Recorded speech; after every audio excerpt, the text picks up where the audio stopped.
Selamat berjumpa kembali dalam layanan audio Sahabat Seperjalanan. Hari ini adalah hari pertama bulan Oktober, tanggal 1 hari Selasa 2024. Tema renungan saat teduh kita dengan judul Kata-kata Ucapan Syukur.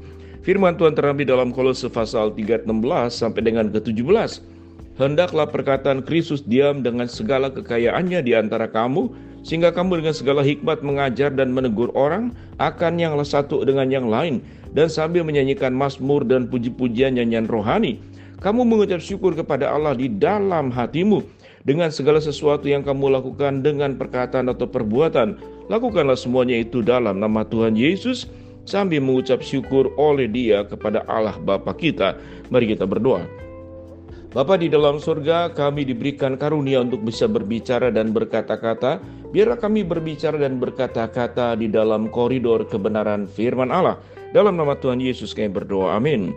Shalom sahabat seperjalanan yang dikasihi Tuhan. Dari bangun kita, dari tidur sampai kita tertidur kembali, kita berkomunikasi, kita berelasi, dan kita berkata-kata. Baik berkata-kata kepada diri sendiri yang disebut dengan self-talk, dan juga berbicara kepada orang terdekat di keluarga, di tempat kerja, di tempat dunia usaha, di tempat dunia pendidikan, dan dimanapun kami berada di tengah-tengah masyarakat. Seluruh relasi itu dibangun dengan kata-kata. Dan sewaktu kami melihat kebenaran firman Allah, dari awal penciptaan dikatakan bahwa berfirmanlah Allah, jadilah bumi dan segala isinya, maka semuanya jadi. Ada kuasa dari kata-kata. Tentu Tuhan yang berfirman dengan kami yang berkata-kata, tentu adalah kuasanya itu berbeda. Kalau Tuhan adalah segala kuasa, kebenaran ada di dalam dirinya.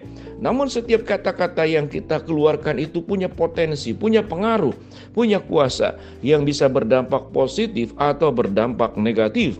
Dalam kedua ayat Kolose pasal yang ketiga, ayat 16 dan 17, kita diajarkan ada dua bagian yang firman Tuhan katakan, mengajar, menegur, lalu kemudian mengucap syukur, menaikkan puji-pujian, mazmur, nyanyian rohani, dan puji-pujian. Sambil mengucap syukur dan perkataan yang kita keluarkan, hendaklah semuanya dilakukan di dalam nama Tuhan Yesus, sambil mengucap syukur oleh Dia kepada Allah Bapa kita.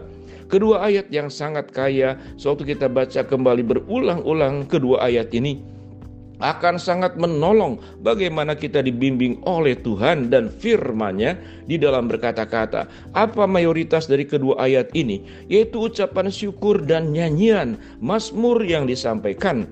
Sehingga kata-kata yang keluar dari diri kita, kalau kita boleh katakan, lebih banyak ucapan syukur, lebih banyak nyanyian, lebih banyak pujian. Nyanyian dan pujian adalah bentuk daripada satu ucapan syukur yang mendalam untuk segala pertolongan Tuhan.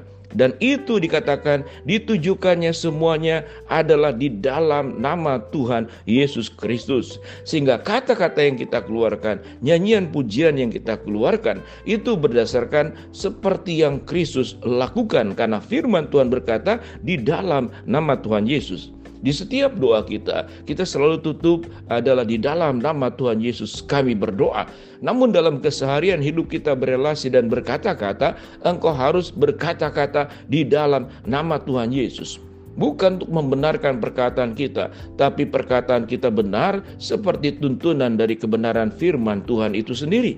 Sewaktu kita belajar dari apa yang dikatakan oleh Tuhan Yesus, apa yang keluar dari Tuhan Yesus, kata-kata yang keluar adalah kata-kata penyembuhan, kata-kata kekuatan, kata-kata kebenaran, kehendak Allah yang disampaikan.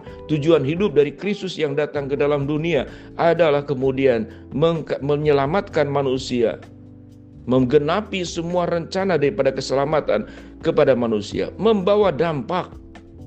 Kemudian apa yang dilakukan oleh Yesus tatkala menegur pun di dalam kebenaran.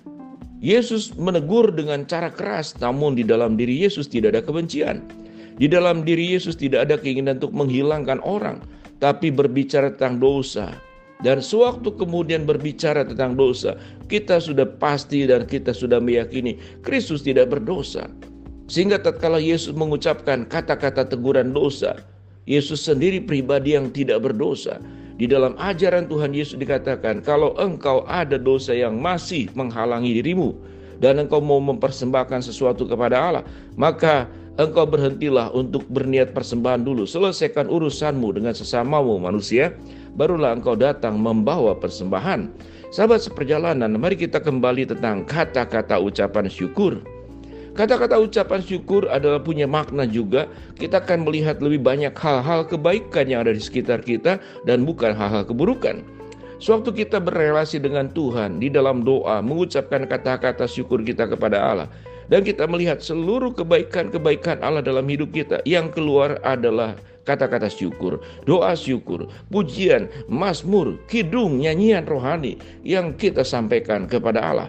Tetapi sewaktu kita kemudian berpusat kepada diri, maka kata-kata yang keluar kita adalah yang disampaikan kepada Allah adalah tuntutan. Mengapa Tuhan engkau tidak mengabulkan doa kami? Mengapa Tuhan hidupku penuh dengan masalah? Mengapa Tuhan bahwa seluruh rencanaku tidak berjalan seperti yang aku mau? Sedangkan perintah Tuhan, rencanamu itu harus berjalan sesuai dengan kehendak Tuhan dan bukan kehendakmu. Seseorang yang tidak mengkaitkan kata-katanya itu kepada Kristus dan kebenarannya, yang terjadi adalah keluhan, yang terjadi adalah sungut-sungut, yang terjadi adalah menghakimi orang lain, menilai orang lain, dan tidak kemudian berpusat untuk menilai diri sendiri. Kalau kita kembali kepada tema yang kita pelajari saat ini adalah kata-kata ucapan syukur. Sahabat seperjalanan, sewaktu hidupmu lebih banyak kata-kata ucapan syukur, yang firman Tuhan katakan, kata-kata yang keluar dari mulutmu adalah kata-kata dengan segala kekayaan, dengan perkataan Kristus, maka yang terjadi adalah kata-kata yang membawa kebaikan, bukan kata-kata umpatan, kata-kata hujatan, bukan bergosip, bukan menyinggung ataupun merendahkan orang lain, bukan memberikan label kepada orang dengan sebutan-sebutan yang merendahkan. Kata-katamu akan kata-kata pun dengan kekudusan. Karena hatimu dikuduskan, pikiran dan perasaanmu dikuduskan, sudah dibenarkan, sudah dibayar dengan mahal dari darah Kristus yang mengalir menebus segala dosa-dosa hidup kita. Di dalam kehidupan yang penuh dengan problem dan masalah, ada banyak hal yang tidak sesuai dengan harapan kita. Mungkin kita juga diperlakukan tidak adil, kita pun juga mendapatkan perlakuan-perlakuan yang tidak semestinya, semenang-wenang, ditekan, dimanfaatkan. Lalu apa kata-kata yang akan keluar dari mulut kita? Apakah keluhan? Atau kemudian justru adalah hujatan, umpatan, sumpah serapah? Atau diubah menjadi kata-kata syukur? Ya Tuhan, di dalam masalah yang aku hadapi, aku menjadi semakin kuat. Di dalam masalah yang aku hadapi, aku belajar bagaimana hidup benar tatkala melihat orang hidupnya tidak benar. Bagaimana kami berkata-kata dengan penuh hikmat tatkala orang kemudian berkata-kata dengan serampangan. Dan kami tidak membalas semuanya itu. Karena urusan perbuatan buruk adalah urusan setiap pribadi, dirinya dengan Tuhan, bukan dengan kita. Kalaupun ada hubungan relasi yang tidak baik, buruk, karena kata-kata yang diucapkan pihak lain kepada kita, yang menyinggung, yang menyakiti, maka itu sesungguhnya urusan yang bersangkutan dengan Tuhan, bukan dengan kita. Kita tidak pernah akan berubah karena kata-kata orang lain, tapi kita akan bisa berubah menjadi buruk karena sikap respon kita kepada kata-kata yang buruk.